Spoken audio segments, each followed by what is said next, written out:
Kasih karunia bagi kamu sekalian dan damai sejahtera dari Bapa di surga di dalam Kristus Yesus Tuhan kita.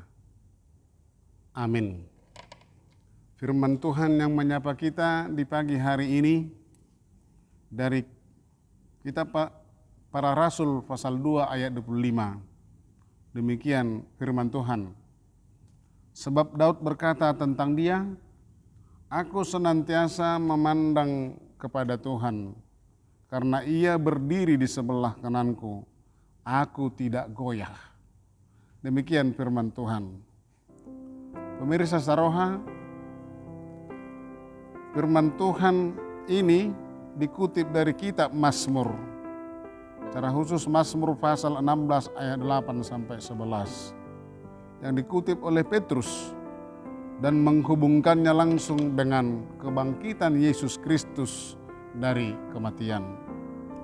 Sesungguhnya jiwanya, maksudnya jiwa Yesus, tidak diserahkan kepada dunia orang mati atau dunia yang fana, walau mengalami kematian secara kedagingan, dan dagingnya tidak mengalami kebinasaan.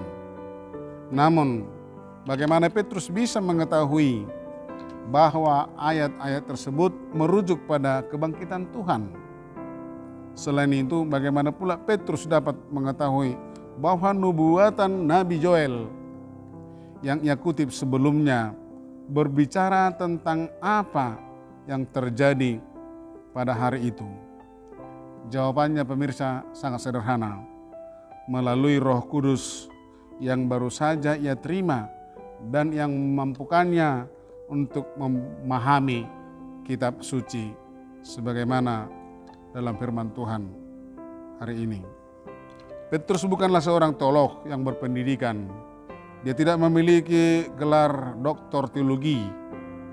Ia hanya seorang nelayan yang dipanggil oleh Tuhan untuk menjadi pengikutnya dan muridnya, yang bahkan dikatakan dalam Kisah Para Rasul 4 ayat 13 sebagai seorang yang tidak terpelajar.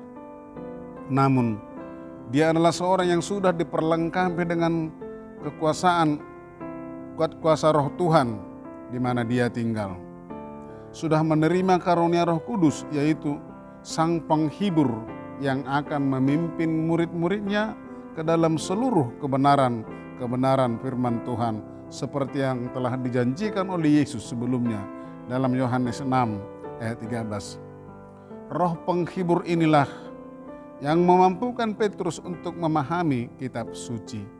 Dan hanya melalui Roh Penghibur inilah seseorang, kita, Anda semua dapat memahami hal-hal yang rohani, hal-hal menyangkut masa depan kelak, misalnya masalah tentang surgawi, yang termasuk di dalamnya adalah firman Allah sebagaimana tertulis dalam 1 Korintus 2 ayat 10 hingga 13. Oleh karena itu, pemirsa Saroha, hiduplah di dalam kebenaran di bumi, sebab kebenaran di bumi ini akan nyata kelak di surga karena kita beriman di dalam Yesus Kristus. Amin.